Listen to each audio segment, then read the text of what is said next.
a discussion about something that affects all of us, one way or the other. And today we were having the privilege of bringing people from various aspects to be able to help us to go to the next level. Somebody said this. He said the earth is always moving. So if you think you have stopped, you're actually going back, because even the earth itself does not stop. So wherever we are in life, there should be the next level, the next level, the next level.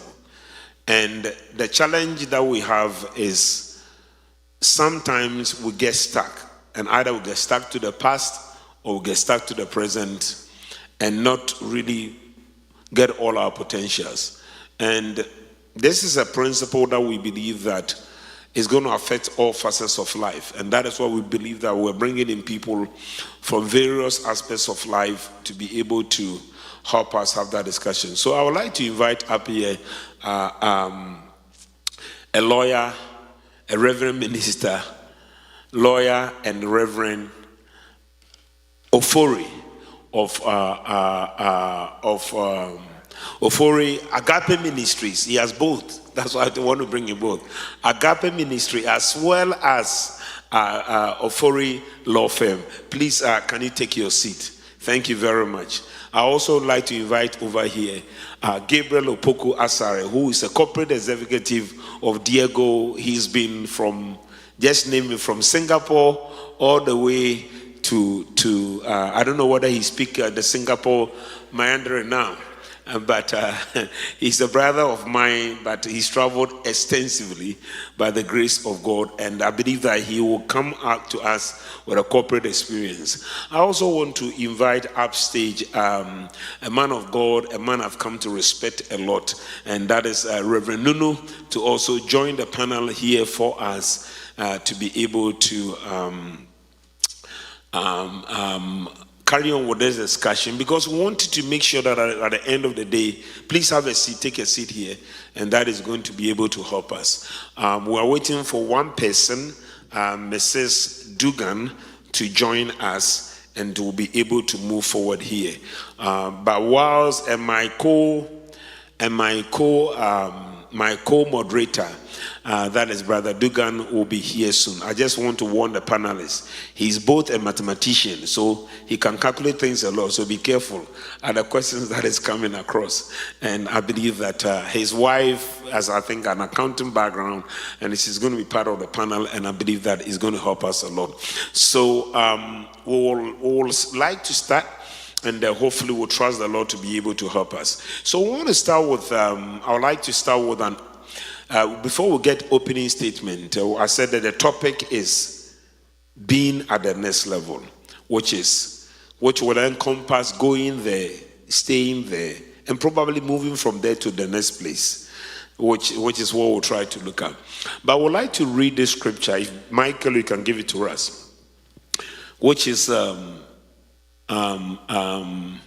Ecclesiastes chapter 5, verse 18 to 20.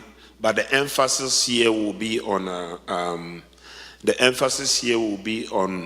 we want the Message Bible, Ecclesiastes 5:19, as something to be able to help us, and then we'll also look at the book of just two passages to be able to help us. But it's a very interesting scripture that we learned, and that is what we want to pick here to sort of help us in our discussion. Hopefully, we'll be able to get done within the time that we're talking about. The Message Bible, we're talking about 19 and 20. I just want to read that part in terms of, is it possible to get that one? Ecclesiastes chapter 5.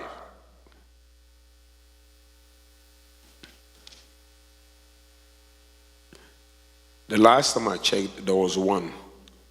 So we've used this over and over. There's Ecclesiastes, so there is a 19 to 20. So let me let me read give me a minute here. Let me read the Message Bible from here. It's quite interesting what he said over there. Okay, so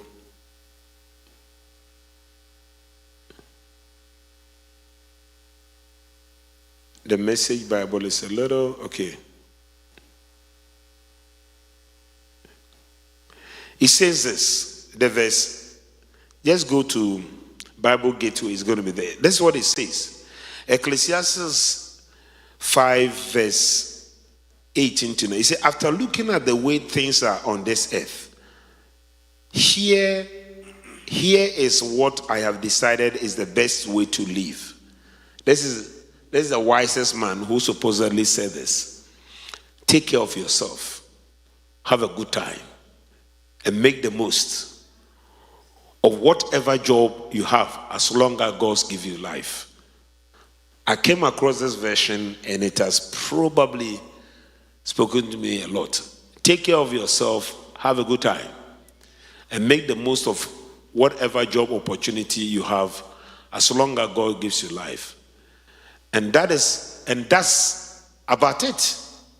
That's the human lot.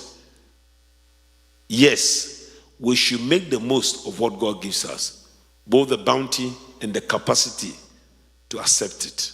Accepting what is given and delighting in the work is God's gift. God deals out joy in the present, the now. It is useless to brood over how long we might live. Because in certain circles, if you say have a good time, and especially if you're a pastor, then tell people have a good time, they think that you are backslided, right? So I just saw this in the Bible, and I've been showing people that it is a good thing to take care of yourself and have a good time. So in the light of this, we want to sort of ask the first question. From your perspective, I will start with lawyer, and I think we'll go on. What, in your experience, does it take to go to the next level? Or is it important to go to the next level?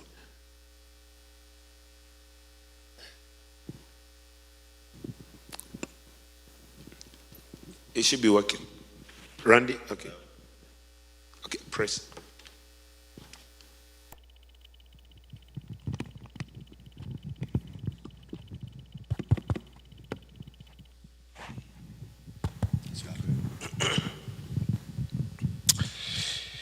Yeah, so the question is it important or what's... Is it important? I mean, So this is what let me put it this way. I have met two people in life, let's say three. But the two commonest groups is enough. There are people who are, wherever they are, is enough. And there are people that you meet them, you realize that they are always looking for the opportunity to go up. I have seen that. There are two men. I mean, there's a third group, but they are the ones who think they are going down. I mean, but most people, and even I must say this, even in workplaces, let me put it this way, let me give an example, even when I used to work in academia and other things, you realize that among we the physicians, there are certain people who think, chill, this is enough. Because where they think they have come to right is all right. But is it important to have the attitude of always going to the next level? And why? Are there inherent dangers of just staying where you are? Yeah, I think it's very, very important. This topic is very, very important because it has to give you some perspective about progress in life. Because we are not created to be stagnant. God created us so that as He blesses us, we can also be a blessing unto others. That is the first thing. So, if you are stagnant where you are and you are not making any progress, how can you be a blessing unto someone else? You cannot be a blessing unto someone else. But God created us so that as we improve in life, as God adds more value and more things to us, we will also be in a position to help others. I remember many years ago here, when I finished my master's degree, I was working in DC and in a real estate relocation firm in DC. And as I sat in my cubicle each day when I went to work, I said to myself, am I going to be in this position? How do I see myself in the next 5 years, in the next 10 years? Do I see myself just sitting here in this cubicle and working and pushing papers all the time? So I asked God, I said, Lord, I need some direction. I need some direction because I'm young here, but in the next 5-10 years, where do I see myself? So I took a piece of paper and started writing some options down. Now, I have a degree in business and finance. I don't want to stick here for the next 5-10 years, 20 years. So I'm going down a checklist. With my background, I cannot be a medical doctor.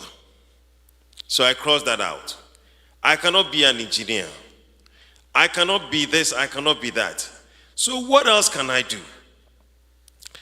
So I came to the realization that maybe I could become a lawyer. And it was never even in my thoughts about going to law school or anything like that. But one thing I remember very well in Ghana, that they said there was this notion or adage that lawyers are liars. When you die, they tell you.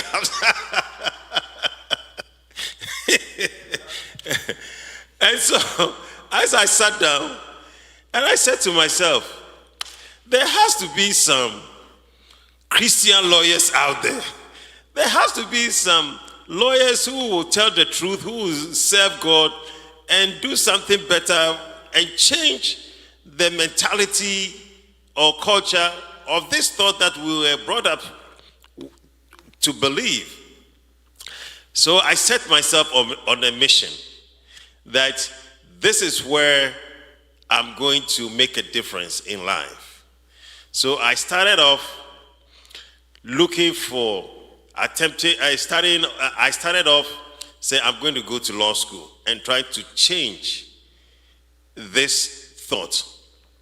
I started investigating, apply, and eventually I ended up in law school, finished, and I said, well, Lord, this is where I am. So where I am today is just the doing of the Lord. But if I had not sat down, or God has not instructed me, or did I not seek the face of God and said that to myself, I don't want to be here in the next 5-10 years, then I will be complacent.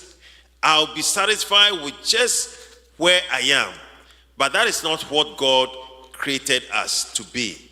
God created us so that we can make a difference in people's lives. And so I'm always looking for opportunities. I'm always looking for direction. I'm always looking for other areas where I can improve and be able to also help others. Because I believe that whatever blessing or whatever wisdom, whatever God has given us, He wants us to be able to help others along the way. So it is important to always think ahead to be at the next level. Thank you so much, lawyer. This is pretty profound. And I've known lawyer for some time, and it's quite interesting that I didn't know that part about him. I didn't know his business background, right? I didn't know that he had a degree in finance, and you don't know why you are saying it. But once again, I think I've come to realize that anytime that God wants you to do something, you think you're doing it for other people, but you're doing it for yourself, right? As I said, I've known lawyer for some time. And most people who know lawyer and reverend have only known you being a lawyer, but they never knew that you started with finance and what? And business. And along the way, look at the door that God opened, which you have used to help me in advice in many, many things. But when we were talking about this topic, we do not even think, right? Advice. I mean, lawyer in difficult times and other things, lawyer is always by my side. And when a lawyer talks to you, you should be careful, right? So I listen. But I am just saying that, there is a reason why God has picked the panelists here, and I believe that it's going to be able to help us. But it's an example. And after law, now, law, you've entered a ministry, which is another level. So this is a story of starting with a business degree, and after business, you now went on to law, and then from law, you even went to another thing. And it's a very good place for us to start, because we're going to sort of look at these analogies. And there's a question that came into me that I'm going to ask. But I want to take the opportunity to introduce my co-moderator. I told the panelists that he's a mathematician and he's a actuarial scientist. That means that he calculates and he can predict things, so be careful. So, and the questions that are going to come to you. And I would like to invite upstage his wife to join the panelists to help us, Miss Susan Dugan, to join the panelists to be able to help us. So thank you very much. So thank you very much, lawyer. And then so the first question we ask is, why is it important for you to think about the next level? And I believe that the story from lawyer and Reverend Ofori clearly shows. I can tell you, I hope a lot of people will watch this broadcast, because they're going to meet lawyer and say, I didn't know that you had a business degree and you never told us about that. But I am going to say this, that probably in running his practice, when he became a lawyer, his business degree helped him to probably run the practice even better. So going to the next level was really not leaving behind what he had, but he actually brought it even to a higher level. So in asking that question, I'm going to ask a question here. Then my co-moderator can. And I just want to direct you to Mr. Opoku-Asare Gabriel, that in the light of what you heard lawyers say, is it on? Press it till the green light comes. Hello? In the light of what he heard from lawyer, right? Which to me, I was like, whoa, what am I hearing, right? What are the dangers of not going up? First, I'd like to say thank you for organizing this seminar. I think it's really useful, especially for people from our communities, because information is everything. And even how you rise is based on information. If you don't have access to information, you can only think to a certain level. So this is such a great thing, and I hope a lot of people are watching it. Dangers of not going up. I think, to even put it in a very simple way, you're not going to get a lot of money, right? Yes. If you're going up, you're making a lot of money. If you're not going up, you're not going to make a lot of money. And regardless of how you wax the lyrics of our money is bad or whatever, money is important for you to live a good life. So not going up, you end up doing mundane tasks and being at a stage where I've seen people do the same job for 12 years and being bitter, complaining about not being given opportunities in the workspace. Not going up is also, you don't have money, you can't transition into many other things in your life as well. How do you diversify your portfolio? If you're going up, then a lot of opportunities opens up for you as well. With the work that I've done and traveling across the world, in any new position that I get into, I build a lot of networks, and that network sticks with you for life. In politics, in business, it really comes down to the number of people you know who can open certain doors for you. To even get the next position, it depends on your performance. It also depends on the kind of relationships that you have.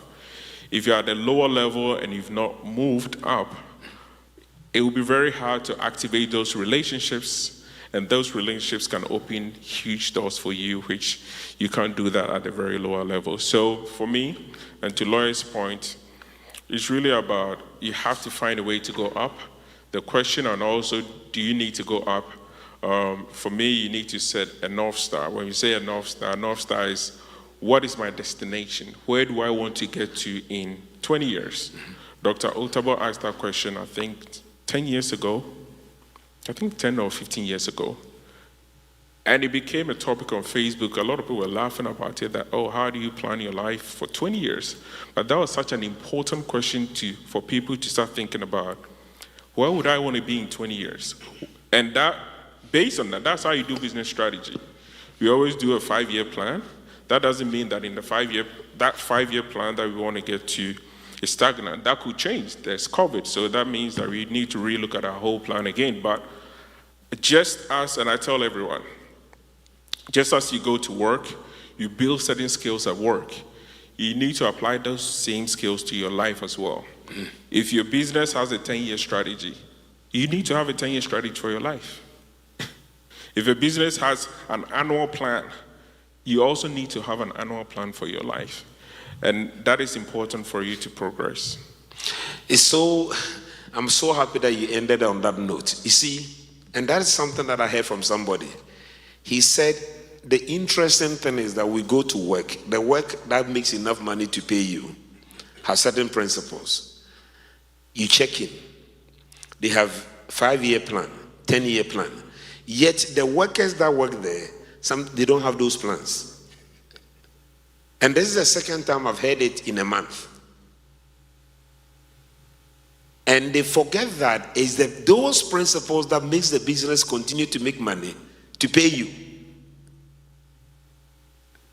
Meanwhile, most of us don't live our life that way. But before I give you my co-moderator the opportunity, because she's your wife, I think I have the right to ask her the question before you can ask her that question. So those are very important points, and the link here, right? So somebody made a statement. So one of the issues is, because in Mr. Opoku-Asare talking, a lot of people complain, but they don't realize that the comfort is at the next level. They complain about where they are, which they don't like, and the solution is elsewhere. But they are complaining and they don't want to move from where they are. I see that a lot. You don't like what you are doing. You don't like where you are, but they don't also want to go to the next level. We see it across board everywhere.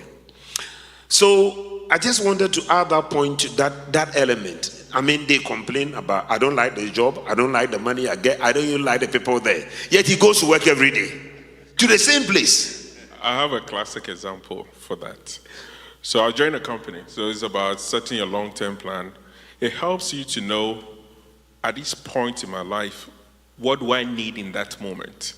I joined a company, and first day at work, the receptionist told me, why are you coming to work here? You don't look like somebody who joined this company. So I asked her, how long have you been here? 16 years. She's been receptionist for 16 years. She's the most beta person in that organization. So beta, moody every morning for 16 years.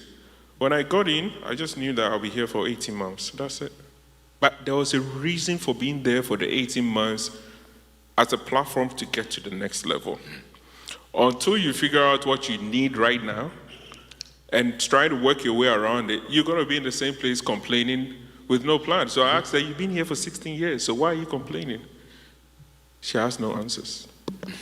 That's a perfect example. So is somebody said, and Pastor Ranso said it, your pain may be God's way of getting your attention to go to the next level. So, but I want to, in the light of, we're talking about the importance of the next level. And we're talking about the fact that sometimes your pain is the voice to go to the next level. What about relevance? What about relevance? And that is the question I want to ask. What is the danger of being at the same level in terms of relevance? And just to give a perspective here, I had a privilege in my general fellowship, that is cardiology fellowship, to be trained by two interventional cardiologists. One is young, one is old, right? The young one does procedures as an old man. That means the way they used to do the procedures 15 years ago. And the old one does procedures that just came about a month ago. That was a very striking thing. The young one does everything from ages past. Meanwhile, the new guy, the old guy who has been there for like 25 years, almost 30 years, he's almost aware of any new interventional strategies. And he used to, I had a meeting with him, and he told me, Isaac, if I had practiced what I was taught in school, I would not be here. And to be honest with you, when he finished cardiology, there was no general intervention, there was no interventional cardiology. Interventional cardiology was introduced by a guy who came to Emory to do a course. And he went there for 2 weeks to learn. And from there, he trained himself to become an interventional cardiologist. So he was laughing at me. What I used 2 weeks to learn, you're going to use 2 years to learn? So I'm just giving an example about, and he made me understand that if he had practiced what he learned in school, he would not be in this position. Because he's always learning the next thing. So my question is, I just gave an example because that dramatically changed my life. I was going to go to do interventional, and I had the opportunity to do, instead of 1 year, another program was added for me to do a vascular. So, and I didn't want to go because I think I've already gone to school too much. So a guy told me, he came to me and he told me, Isaac, he used the word relevance, the same thing at that time. And he said, go and take that opportunity, because that second opportunity, which is uncommon today, may be what is most important tomorrow. And to be honest with you, my current practice is 70% endovascular and 30% the first one. So, what is the danger of, in terms of relevance, of not going up? So when you talk about relevance, the word that comes to mind is reinvention. Reinvent yourself. In order for you to stay relevant, you have to always constantly learning. You can't move forward without learning. Like you said, you can't do old stuff with, you can't do the same thing over and over and over again and expect new results. So for me, relevance is me trying to upgrade myself, going the next level. And even for people like us, you always have to go like 2 or 3 steps further in order to get there. So relevance come in when I have to say, okay, this course can let me get into this level. If I take this class, it's gonna make me to go to the next. So for me, the word, as soon as relevance came in, the word that came to my mind is reinvention. And reinvention, sometimes it may be hard for you to reinvent yourself. And I think my brother mentioned of this, with the network, you have access to people who can help you get there. We always need somebody to help us to get to the next level, but it has to start with you I have to make the conscious effort that this is where I want to go. Like he said, do you have the plan? Is your plan working? Do you need to even veer away from the plan so that you can get to where you want to do? And all I say is that make sure that you have the goal inside. I think Dr. Bennett said something the last time we were here, that discipline is trying to get where you want to go, remembering where you want to be. So that alone, that discipline, and helps you to get to say that this is where I want to do, whatever it takes. Sometimes it may not be easy, but with perseverance, with just going at it, and sometimes grit, and of course with God's helping us, I think we will get there. So to remain relevant, you have to always be inventing yourself. Thank you so much. So you see, I heard something this week. I realized that in the days past, when BCG cuts off your light, they need to send somebody to your place, a technician, to switch the power on. Now they have an IT to switch it on remotely. So I asked the girl, what happened to the technicians? They will all be fired. So a technician that has not upgraded themselves with IT stuff, they all let them go. I was in shock. So they said, yeah, no. We don't need somebody to come to you. Because so technically, the lady that I was speaking with, they said, that's what happens. If you don't upgrade, you'll be fired. Because what your work can do, a computer can do it now. And they wouldn't need you any longer. And he said, yeah. So the number of technicians we need, we don't need them that much. Because one technician can do the work of, he just needs to sit behind the computer and press the button. And at the end of the day, the work that needs to be done will be done. I was shocked about how quickly, I said, boy, I need to reinvent myself. So how quickly, if you don't reinvent, as I said, or upgrade yourself, something is coming to the place that will replace your job, and then they may not need you any longer. So I'll leave it to my co-moderator to ask a question. Yes, so this is an interesting discussion. So I've heard that to be able to go to the next level, Lawyer Ofori was talking about looking for a way to, and every opportunity to prove himself. He just mentioned reinventing yourself. He mentioned planning, trying to plan, and then also network. Make use of your network to go to the next level. So the next thing I'm asking myself, now that you have the mic. Now that so I can go into the. Oh, okay. Yeah. Okay. So now that I have to look for opportunities, I have to network, make good use of my network, plan. What other skill should I look for or implement to get to the next level? What other skills? This goes to everyone I think it goes to Reverend Nunu. Okay. So what other skill that should I also consider to go to the next level? Okay, basically, yeah, what I can say is that we have to,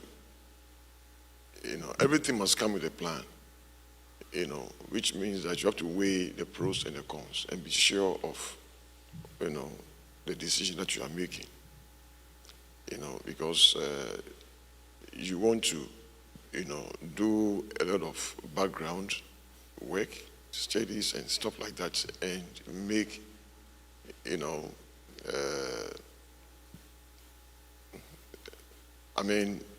make a correct decision, make an informed decision, let me say that way, because the reason why I it's just a life experience that things I've learned over the years. One of the reasons why in our communities there's a negative attitude towards ambitious people, is that, people are so ambitious and zeal just blinds them, and then they see this gentleman succeeding over there, then they just also pursue the same thing, without sitting down and count the cost, and all those things. We don't do that. So as an answer to your question, I would say that we have to do in-depth research and study of what we are trying to do and make an informed decision, so that we will not stop midway, or retreat. There must be a plan, proper plan that, practically we can accommodate, financially, emotionally, family, and everything before we take that step, because in our communities, many of the steps that we take, many of the decisions that are made, most of the time are unplanned decisions. So our folks, it's so many, halfway incomplete projects. If you look all over our lands, Africa is a land of incomplete projects. Yeah, because we don't, like Jesus Christ said, we should sit down and count the costs before we take the step towards where we are trying to go. So I think this is one of the things that we have to look at. Thank you. Yeah. I also want to add that depending upon which area or profession, career, whatever that you are, the world is always changing. We are always moving forward. And if you don't catch up with technology, with time, it may get to a point where you become irrelevant. It may get to a point where all the tools you've been using, nobody would want to come to you anymore, because whatever you are using has become irrelevant now. And so you find yourself in a very, very tight position that if you don't do something, you are going to be out of business. If you don't do something, you are not going to be able to impact others, because no matter what you do, the world is advancing, and we all must advance with the technology and with everything that is going on now. And we want to be relevant. And so as far as we want to be relevant, we must move with time, because time is not waiting for us. We have to move if we want to be relevant. I wanted to add a bit to just encapsulate what Reverend just said. I think two things. So first thing is exactly what Reverend Nunu said. I believe, and this is based on my own beliefs, my own opinion, that God puts you in a place for a certain reason. So if you're in a specific place, there's a reason why you are in that specific place. So you need to look at, just like he said, what do I have now? What is the networks I have now that is going to get me to where I want to go? So you can have a plan, but first do your own needs assessment and look at who's around you, who can help you. Is he your brother? Is he your church member? And they can open up a whole new world of opportunities to you that you had no clue of. I'll give you an example. I was the first African to move from our business in Ghana, in Africa, to go and work in Asia. There was no black person ever done before. Nobody's done it. And even with the work I do lobbying, which is working with governments, communication. It's a work that is very indigenous. It has to be somebody who's local. So how can a Ghanaian go to Singapore and go lead government affairs, speaking to community in Singapore. He only came to me when I spoke to a colleague who is half American, half Ethiopian. She's in Singapore, and she said, but there's British people who come and work in Ghana in corporate affairs. Why can't you do it? There's no way under the sun I would have, even my brain would have even gotten there. And I always say this, the level of your ambition is what you know. If you don't know something, you can't be ambitious about that. So as soon as she spoke to me, I was like, okay. So when my global bosses asked me, what do you want to do?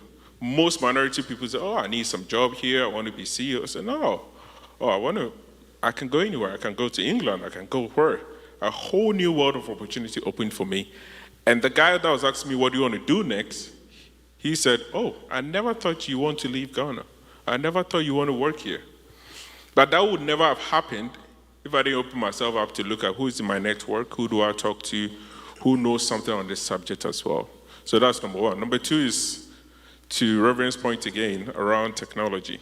And I say this on authority and I say this as a fact. I am in this moment learning about AI. Artificial intelligence is the new wave of change. It's changing everything we do.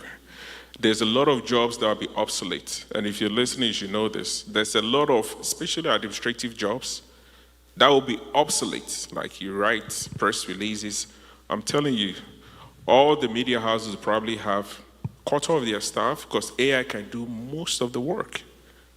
And this is 10 years ago, I read about AI because IBM developed an AI called Watson to help the medical field. And I spoke to people 10 years ago that it's coming. Now, the level of work that AI does, you got to start thinking about it. So you have to think about it to your own self. So I've started speaking to my comms people in my field that start thinking about, there's going to be an AI in politics, in my space. You think about it in your own space, how that is going to change. Because if you don't start learning how it's going to change the work that you do, you're in trouble. So I spoke to somebody and I said, do you know what's going to happen with politics and communications? The moment we have an AI that the news, the TV channels can use to fact-check speeches, there's going to be a big problem. Because as you're speaking, they're saying he's lying, he's lying, he's lying, he's lying, he's lying. No. Have you started thinking about those things? You have to start thinking about it, but within your own space. And to his point again, because somebody's a doctor, you want to be a doctor. No, think about what you can do, because God put you in a place for a reason. I just wanted to add to, I think he pretty much touched on my point, which was the AI. So I'm just going to, I guess, just to reiterate a little bit. In the work that I do, I can have AI literally type my email, type my report for me, and all I have to do is just check to make sure that it's correct. So to his point, if the AI can do it, what else can the AI do? So is the AI going to replace me? What do I need to do so that I am ahead of the AI and that the people using the AI need me so that without me, the AI does not work? Excellent, excellent. And as I said, I hope that people are watching us and everybody needs that because the solution to your pain is your next level. Let me put it that way. I've said it over and over and over because I hear these complaints over and over and over. And I'm trusting the Lord that He'll be able to help us. So just to, I don't know whether you have a question, but there's something that I wanted to bring in. Yeah, I was just going to ask again. So how do you marry your spiritual life and the work you're doing? Or are they separate, away from the work that you're doing? I want to get your perspective, how you, the work you're doing, does your relationship with God, your spiritual life come into play at all? So you need to point to somewhere. So lawyer can start with you. Yeah, so that we can. Well, I think in all things, God created us for a purpose. And that purpose is to be able to fulfill that which God has created us for.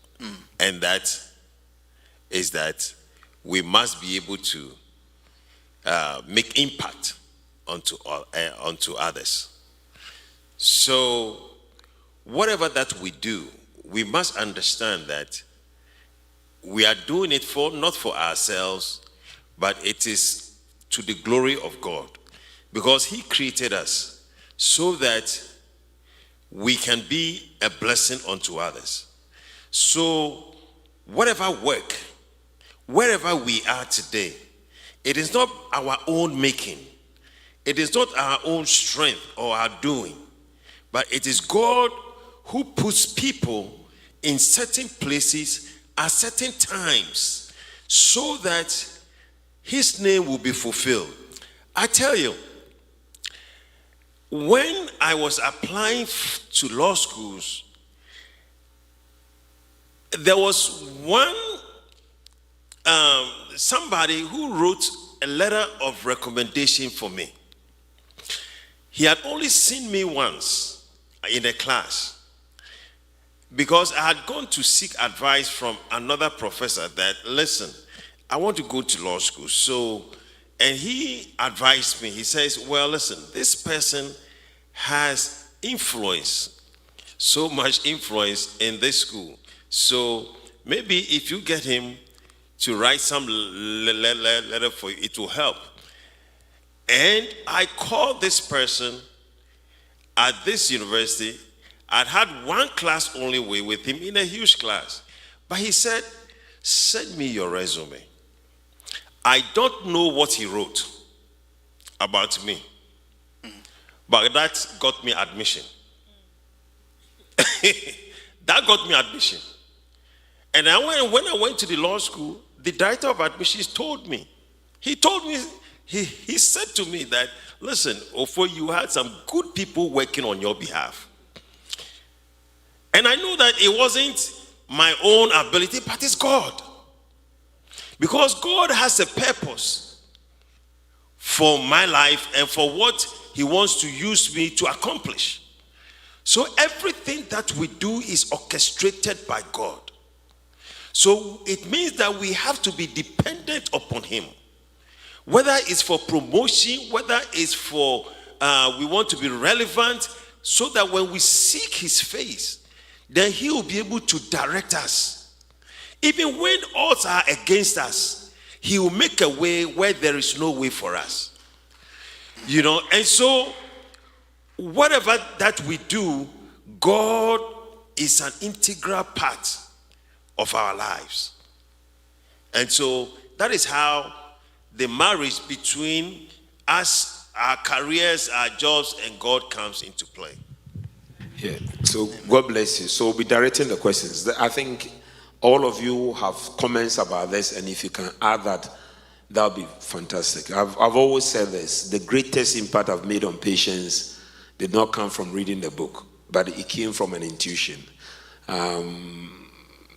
There's somebody who was not my patient. I was walking down the hall, but there's somebody that had come to trust me, but her doctor was a doctor who trained me, right? So she goes to her doctor, but she always come to talk to me secretly. So, because they are seniors, right? So she will respect the chain of command. But she comes always to talk to me. So she had a problem in another hospital, and she told them, instead of calling her doctor, we are in the same department, she asked them to call me. So I picked the phone and I talked to some doctors over there, and I said, transfer her here. This is a case of a lady he ran into a problem, and he needed an urgent dialysis. So I had to stop my work. I was on duty for interventional cardiology and general cardiology. I stopped and had to get some doctors to quickly come in and get her dialyzed. The bottom line is this. So I just put her there, and I informed her doctor, who was my senior colleague, that this is what I have. But the next day I was moving to another place to see my team, and something told me to go and see her. So I just brushed it off. So I went to my team, but whilst I was there, I was uncomfortable. So I told them I'm coming. So I went into the ICU. So her team, the ICU team, was running in front of her room and talking about her.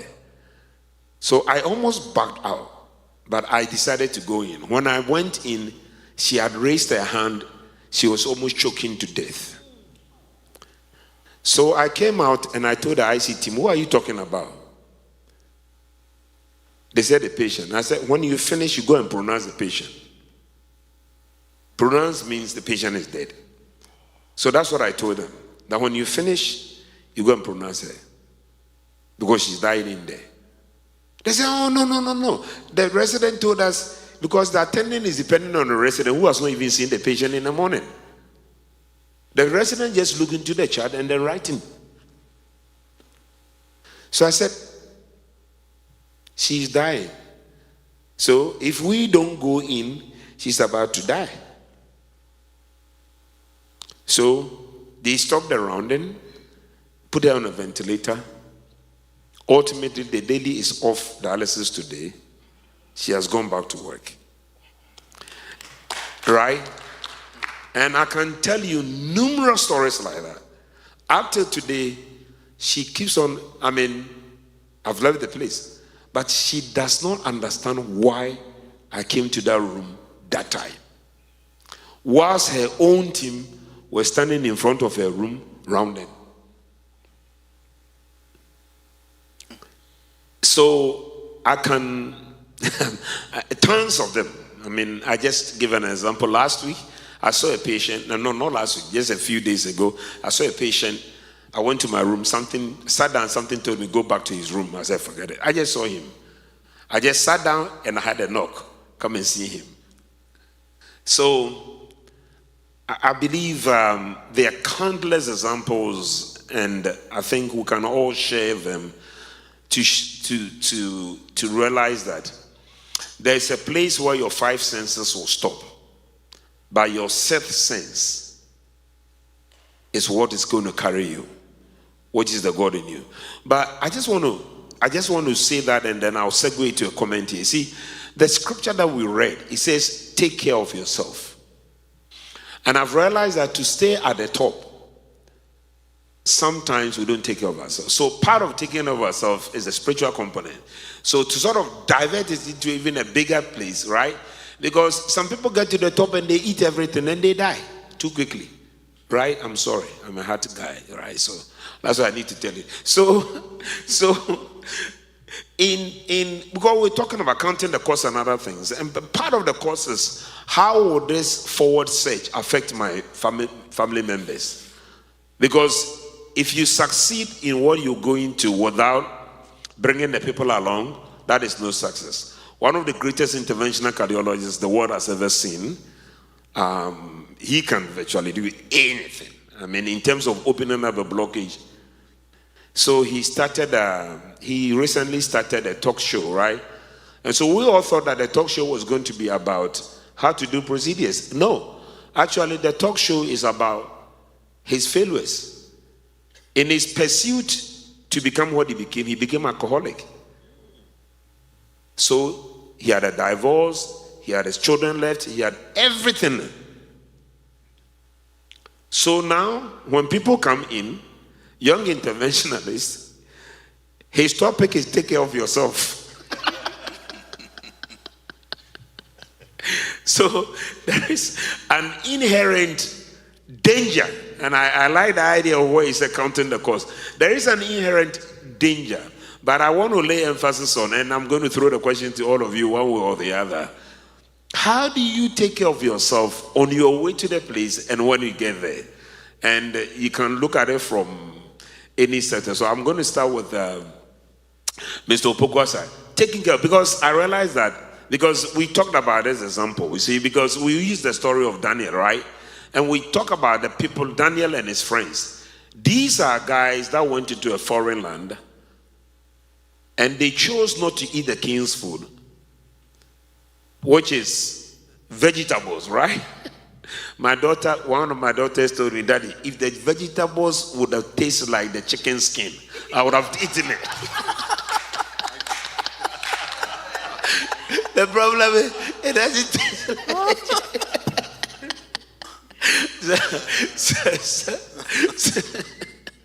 So I want to start with you. How do we take care of yourself so that whilst you are going and once you get there? So that is my question. Yeah, that's a really good question. For me, I think it's really about finding a balance, and there's a big conversation around work-life balance, and people have different meanings for that.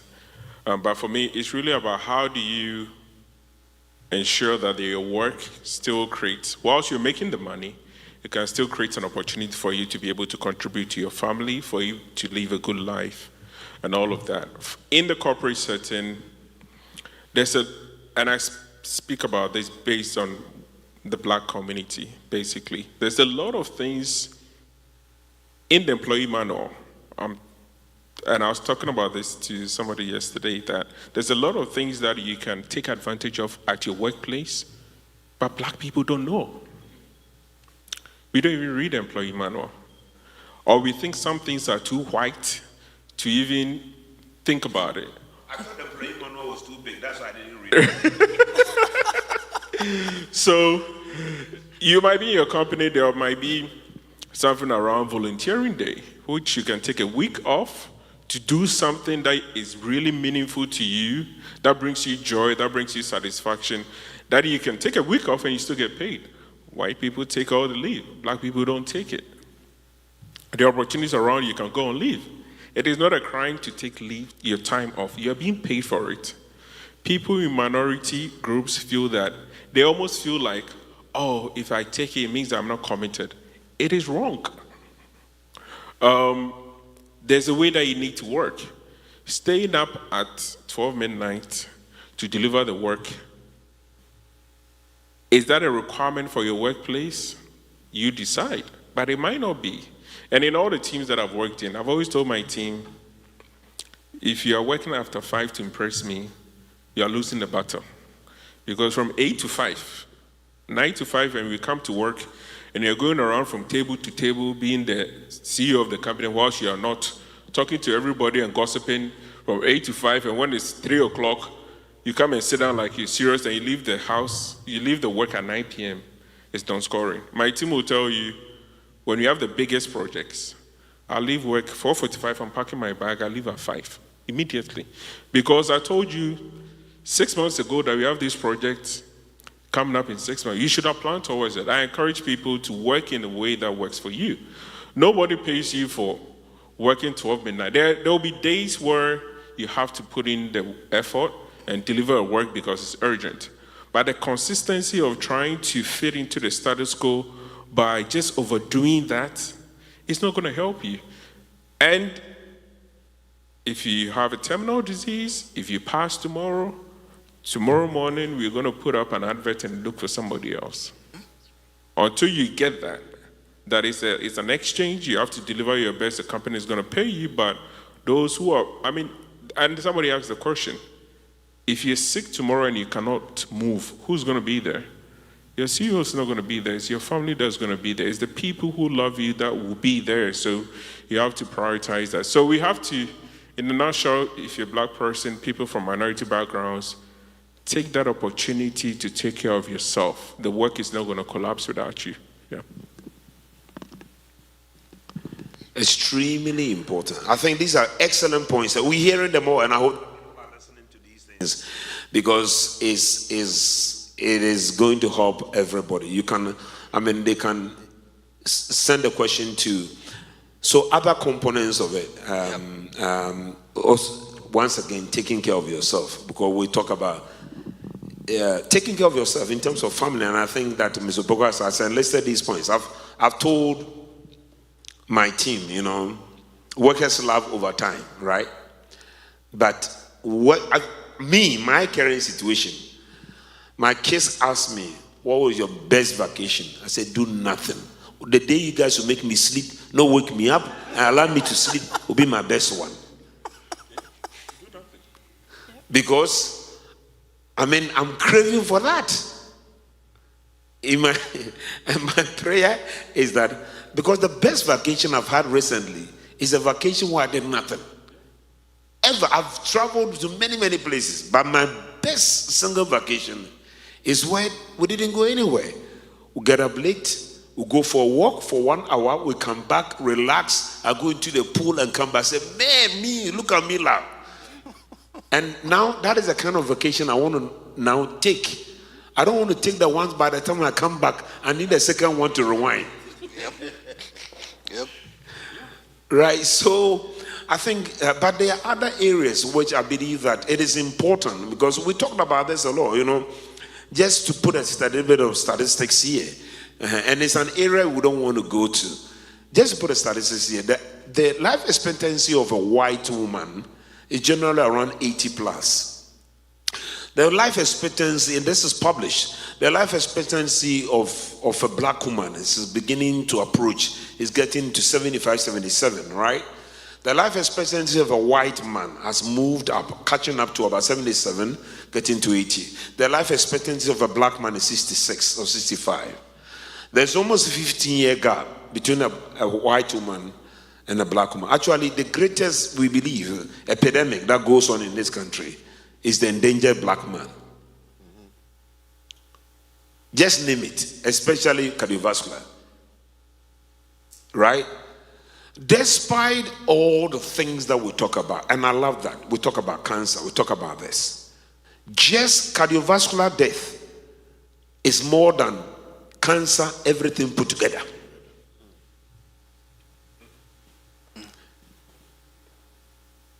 And we heard recently one of the biggest health insurance companies, their CEO, right, of the health insurance, he died at the age of 60, sudden death. And a lot of people feel that it maybe have been sudden death, cardiovascular death. So there are many places, especially, I'm talking about Christians, and I can say, take care of yourself. And I ask people, when was the last time you exercised? Because if you live long, your own life insurance, that's where you get the benefits of your life insurance. So I'm just adding that part, because we're talking about, you use the word balance, right? Because we've got a lot of Christians, they pray about everything, but take care of yourself is also to take care of your body, what? Physically. He's not exercised the last 15 years. But I can tell you that the privilege to work with and see, and I'm going to use it, white CEOs and other things, is they take care of their body like you have no idea. I know one of them who has bought a treadmill desk so that there's a treadmill below him whilst he's working. Yes. And the second one, who has bought a treadmill on the desk. So when he sits and he's tired, he goes to work on the one. And he has built 2 stations. So I practice intermittent fasting like crazy. But I've realized that whether you're a doctor or you're not a doctor, it doesn't matter. So I believe that I have the opportunity to at least talk about take care of yourself in that area, because no matter where you are, if you are dead, you can't achieve it. If you are not there in this body form, you achieve that in heaven, but heaven, God has no job for you. He said, come and rest. So I just want to add that part before we go and stimulate all of us to take care of ourselves also in the area, because if you look at Daniel and his friends, they decided to eat what? Healthy. Yeah. That is part of taking care of themselves. And one thing, the reason why I like the book of Daniel is the fact that these guys were in a foreign land, but they kept on rising one after the other till Daniel became the next in command. So I just want to add that part that, we've talked about spiritual, we've talked about family. What other areas do you need to take care of yourself on your way and when you get there? Okay. You see, if you look at the book of Deuteronomy, you need to get it a little closer. So okay, sorry. the recording can come in. Yeah, if you get to the book of Deuteronomy and you look at what one time, at one point, God instructed Moses that tell the people that they will go to a land and they will eat food they didn't grow. They will drink from cisterns that they didn't dig. And then they will live in houses they didn't build. And he said, after you have eaten and your stomach is full, don't forget your God. Paul also told us, I think, 2 Timothy or something like that. I think 2 Timothy 2:15, that we should study and then approve ourselves, the workmen of God, and not be ashamed, rightfully dividing scripture. Okay, it's about skill.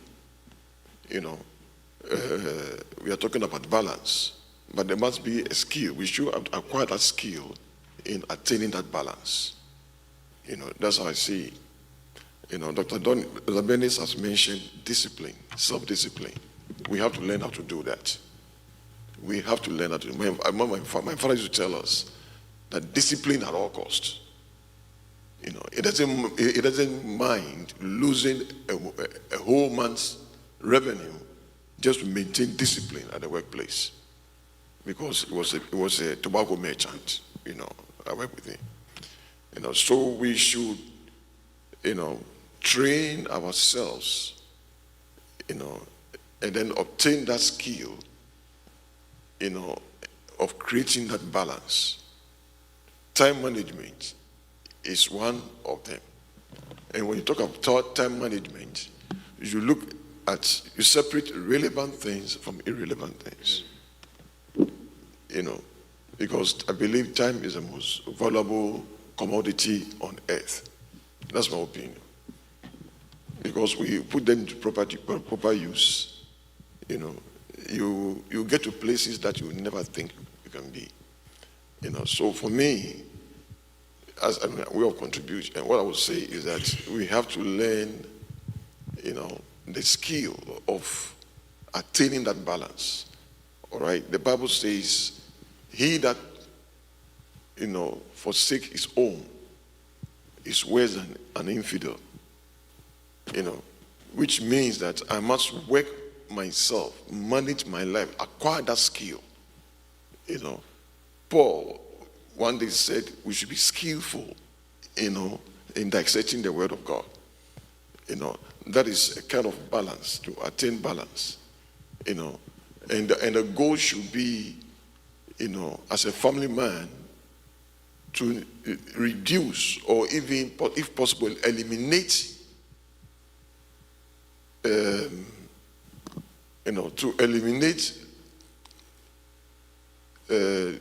disregard or negligence, in my life completely, if possible, to eliminate that completely. Because for me to, advance and go up, and my son or my daughters fail, it's nothing. And we hear so many stories about great men, even great men of God, whose children, one day I saw one of them, somebody drew my attention. I don't look at these things. That a big man of God, his son, is doing some things on the internet, and the question is, how come? It's all about balance, and then, to my opinion, discipline, and then time management. We have to learn how to do that. Hallelujah. Yeah. Amen. So I just want to, this, as I said, this is, I am learning a lot of things, because I want to, in my current state, there's certain pain that I have in my work, right? And I want that pain to end, right? So I'm thinking through, and I need to put some of them. But you made a point here, and I think I just wanted to add it to what Mr. Opoku-Asare said here. You talked about separating relevance from irrelevance every day, and it's a discipline that we need to be able to have. And I just want to talk about, I don't know whether this is something that you can illustrate on, because I realized that new position demands it redefines relevance and irrelevance. Let me put it this way. When you used not to have a lot of responsibilities, okay, you used to do a work, 8 to 5. You come home, you have nothing to do. You can take 7 calls from your friend when you are not married. Right? You marry now, you've got children. Now, because of your children, a friend's call who has nothing to do, compared to helping your daughter do what? Their school homework. The friend's call is what? Irrelevant. But if you pick the friend's call, the relevant may what? May suffer. So, I don't know, but I'm beginning to realize that the next level also requires a different behavior. And your next level will demand at what point in time is relevant. And I think if I'm illustrating the point well here, is she used the word reinvent. And I'm trying to connect the reinvent to the issue of relevance. When you reinvent yourself, then your relevance are also what? Redefined. And that may come with losing some of your friends. It's not because they are not your friends, but you may not have the same time for them to talk to them for 2 hours over whether Trump or Biden will win when you are not a politician. And it's not going to help you in that way. And I believe that is, if there is something that will help me, is in that area. To quickly realize that this new area that I am, what used to be relevant yesterday is no longer relevant today. And I'm giving the example. I always talk about it this way. You call me now, I'm in a program, I can't talk to you, but I can talk to you later on. But in my profession, I am on call for heart attacks. Immediately the bell rings, a clock in the hospital is set. Within 90 minutes, you should be able to open it up, or it's reported. So on my way to the hospital, if you call me, at that time your call is super irrelevant. Within the 90-minute window. But after the 90-minute window, it's not because your call is irrelevant. But now, because of the call that I got, everything needs to what? Needs to change. When we enter the room, anybody in the room can't do anything till we get to that what? We open the vessel. Immediately we open the vessel, you can call your mother, your brother, and everything. So what I'm beginning to realize is, I don't know whether that is a point that you are alluding to, but I realize that there's a dynamic relevance, short-term relevance in terms of, okay, I'm not married, but I'm married. Now I have children. I used to carry one portfolio. I have 3 portfolios. So those redefinitions should be going on every time to be able to know, okay, because you talked about the fact that he said it's your personal opinion, but time is the greatest commodity. You can't do anything outside the realm of time.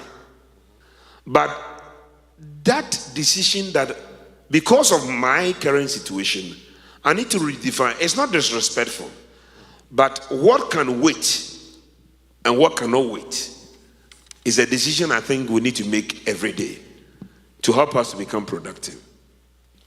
You know, my older daughter, I think some time ago, she came to thank me. Closer, so that it can. You know, now this is the thing. One day I told her that one of the things I've learned in life is that you should have that understanding, enough understanding if you want to succeed. You must know where you are going.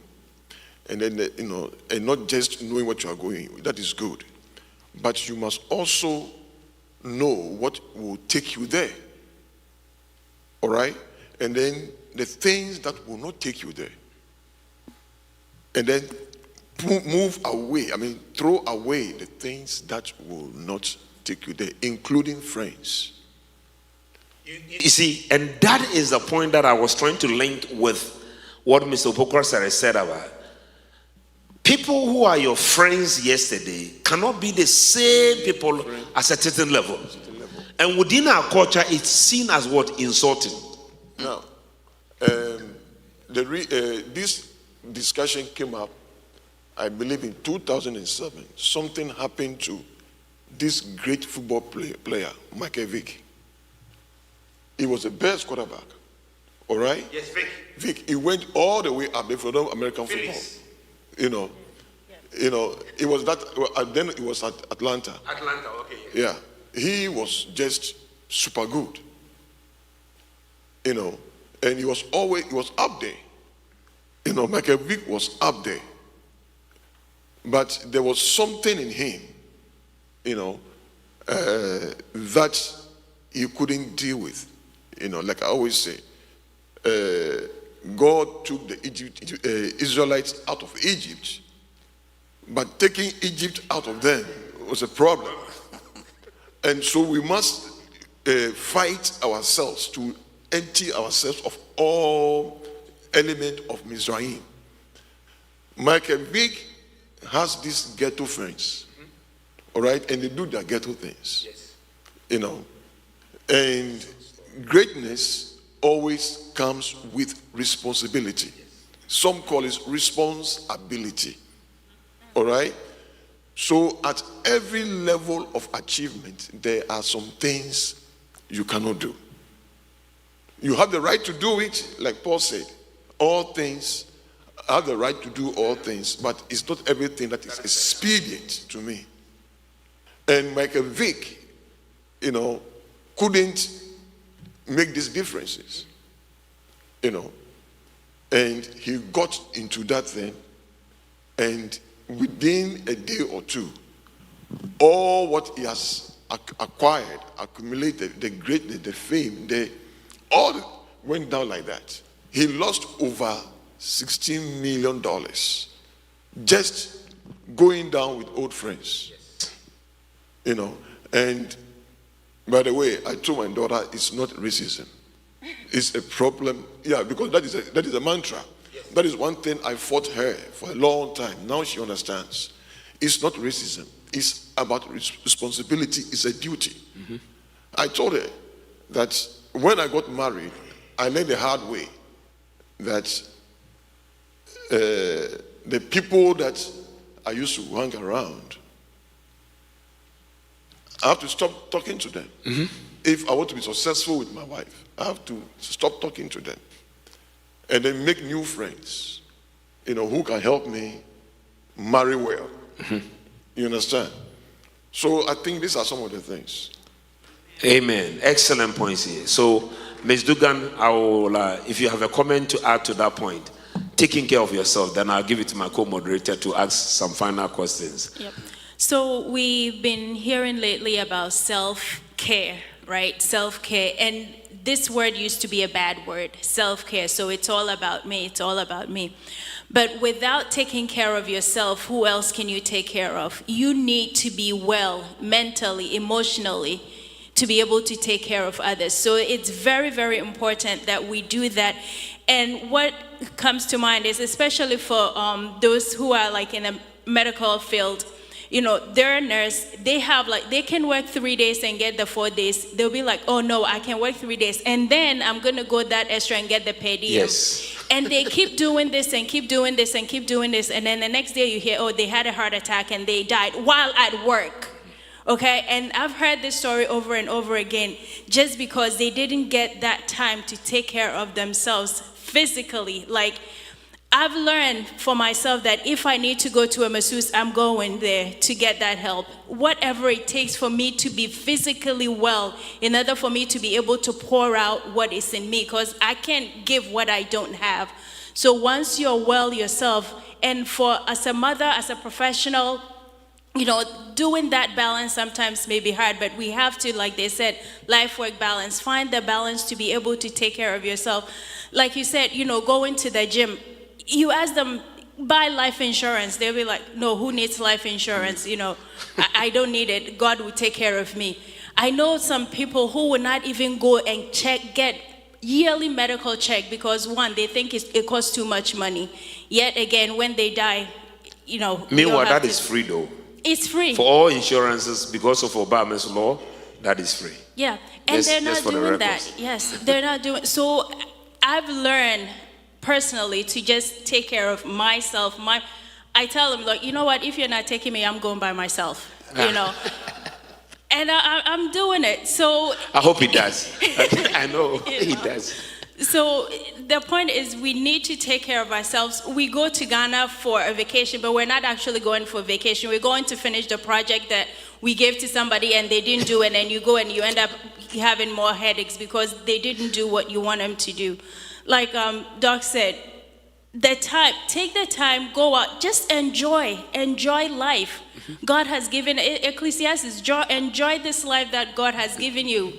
This short time, it's going to be here for a short time. But as long as you're here, make sure that you're taking care of yourself physically. And that includes your family as well. Yeah. Not just you, make sure that your family is also taken care of. Good nutrition, exercise, all those things. And I want to say that, I just want to add a point that I think we didn't live on. Take time to take care of yourself spiritually. It is critical. Some of my Oriental friends that I know, that is the secret of their strength. Let me tell you, the greatest ideas come from you when you are alone. There is nothing greater than meditation. It's funny that if you look through the Bible, meditation, a man of God said, there are few words in the Bible that is followed by prosperity. Is the word meditation. And we Christians, now, the world has known it. And that is why the Oriental religions are predominantly based on meditation. Because the greatest idea, I worked with somebody in Delaware. He told me one thing, and I realized that the day he told me, I said in my head, that's why I came here, I'm going to leave next year. He told me, he said, Isaac, let me tell you why certain communities don't prosper. He said, it's because the system has been set for them to work so that they don't think. He said, so far as they are working, they are not thinking. And the system has been set in them so that they never take time to what? To think. Because it's when you think, that is when you can look at your life and see what is wrong, what is not wrong. So I would like to say that taking care of yourself spiritually is an extremely important point. At least spending 15 minutes a day to meditate can dramatically change. I have seen it in my business, in my practice. One of the things I quickly can, that is my meditation time that I can say that this trend is going the wrong way. Patient satisfaction must be moved in this direction. But it takes me about maximum 30 minutes. So taking care of yourself, I think, is that spiritual component. And that is why most of these religions are all based on spending about 30 minutes of meditation. There's people who will not do meditation, will pay for Tai Chi, to pay money on it, whereas they can do it. Another reason why I also... Yoga classes. Yes. Yoga and all these things, they are all based on. But let me put it this way. Another reason, I just wanted to add that part because it's a part that is lost, especially when you are a leader and a pastor.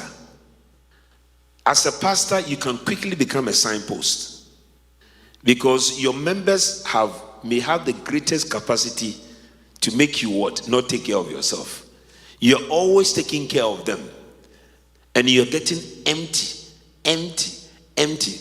Most pastors have a fuel alert, low fuel, and they are still driving.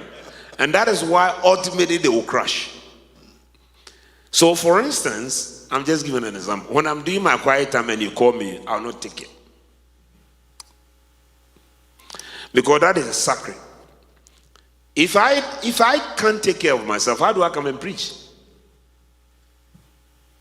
But it is known that a lot of pastors now hardly even have time to read the Bible. So I believe that it is important for us to also lay emphasis. Taking care of ourselves spiritually is important.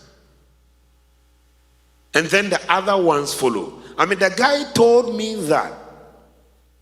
And I said, this is the secret. this is a guy who had worked 30 years. We went to him and he said, Isaac, we're not going to go to the hospital. We're not going to go to this hospital again. I said, why? He said, I sat down and I realized that that doesn't make sense. I did an analysis. I said, what is it? He said, showed it to me. He said, over the weekend, I decided to think through. And that's why he told me, the system is made to make certain communities work so that they don't think. Because when you start thinking, you start what? Improving. And this same guy, having done this work, he realized he needs to think about the next level. He went to medical missions. During the medical missions, he had somebody donate $100 million to him. And now he has built a hospital that is providing services to people.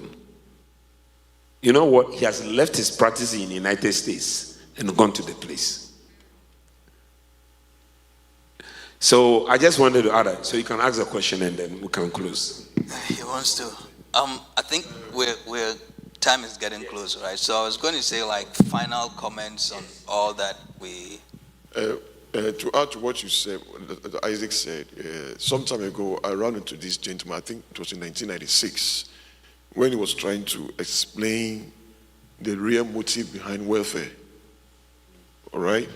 And he used what is, I'm not going to mention names here, but he said there are some people, they are scientists and they believe in what you call genome ladder. All right, where the people with the superior genes are up, and then those at the bottom have inferior genes. And they say by human nature, everybody will struggle to go up. All right, so they implemented a lot of things, violence, and used the law to keep the people down. But they were not succeeding, And when the international community was formed from 1945, UN and all those things, some of these atrocities were exposed. So they have to adopt a new way to keep the people down. So some rich people came together, successful people came together at the top. And they made a decision, to create this mindset in the people, not to be ambitious. All right? So the theory said in order to keep, to make them stay at the bottom, you make them comfortable at the bottom. So you take some of the money from up there and then throw it to them and make them feel comfortable at the bottom. When you make them comfortable at the bottom, right, it's not a crime. You don't have to commit any violence, use a gun or imprison people, right? Just make them comfortable at the bottom. They will never come up. And it has worked from 1964 up to now. And if you are comfortable there, you don't want to come up. And that is the truth about welfare system. So that was 1996. So when I started coming to this, getting myself into the American community, I realized that. So you see somebody, great-grandma was on welfare. Grandma is on welfare. Mother is on welfare. She's 18 years. She's trying to find a way of having the baby and then also going to welfare. And I can tell you, I have seen it. I have somebody very close to me who runs a commercial daycare. And when you look at the way, the pattern, it's amazing. It's amazing. These folks are so skillful. So my thing is that find a way, okay, of getting out of your comfort zone because it's a trap. Yeah, so that's great. My final comments are, I think for me, secret to success, to climbing up, going to the next level is all about continuous learning. You have to be a lifelong learner. And we spoke about all of that, the evolution of AI, which I believe is the next frontier. AI is going to change the world so much, just like mobile phones have changed and internet has changed the world. And now there's also access to information. So there are two good things happening. I mean, because there's going to be change, which is a great thing, but there's also access to information. So even if you come from, regardless of the community that you've come from, I've traveled around the world a bit, over 60 countries. Regardless, you can have access to information. It's all over there. Everything you need to move to the next level is literally a Google search, and you're going to get there. So you need to learn. You need to learn about what is changing around you, learn about your own community, watch what is happening around you. I would say a lot of the things I've been able to do in life is basically just watching.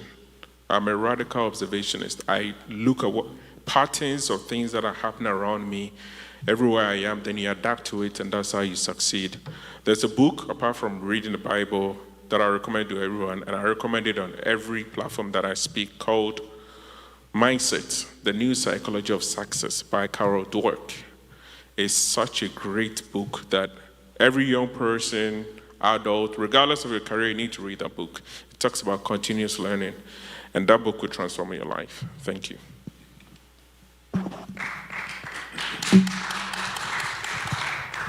Okay, so my quick 2 cents is also that while we're going up to the next level, we have to make sure that we're making impact. We can't go there on our own, and we can't go there by ourselves. We have to make sure that we're taking those who are less fortunate, who can't do it on themselves. We take them along so that we can all rise up together. What I'll say is that in all things, it is not by our own might nor by our strength, but it is God who is leading us. So we must depend upon God, and I believe that when we depend upon Him, He will take us to where we have never even thought about. He will open doors and opportunities for us when we depend upon Him in our careers, with our families, in everything that we do. Once we put Him first and we seek direction from Him, there's nothing that He cannot do or where we cannot be. Thank you. Thank you. I will leave the last comment to my co-moderator. I'll give it to you. Oh, okay. Yeah, thank you so much. This has been very, very enlightening and a blessing. A lot of lessons, a lot of gems for all of us here and those on the line. So I would say that if you're on the line, replay this again. Personally, I'll get this and then replay it and listen to it again, to get these. Now, a lot of good information has been laid out here. I've been writing some of them myself, some I know already, reminding me to, go back to them. Some, okay, I think I have to look at this, So thank you, panelists, for allowing yourself, for God to, give us this kind of knowledge. Very, very precious knowledge. It's imperative that all of us here, young, old, whatever, we need to go to the next level and make an impact for the Lord. Thank you all. Thank you.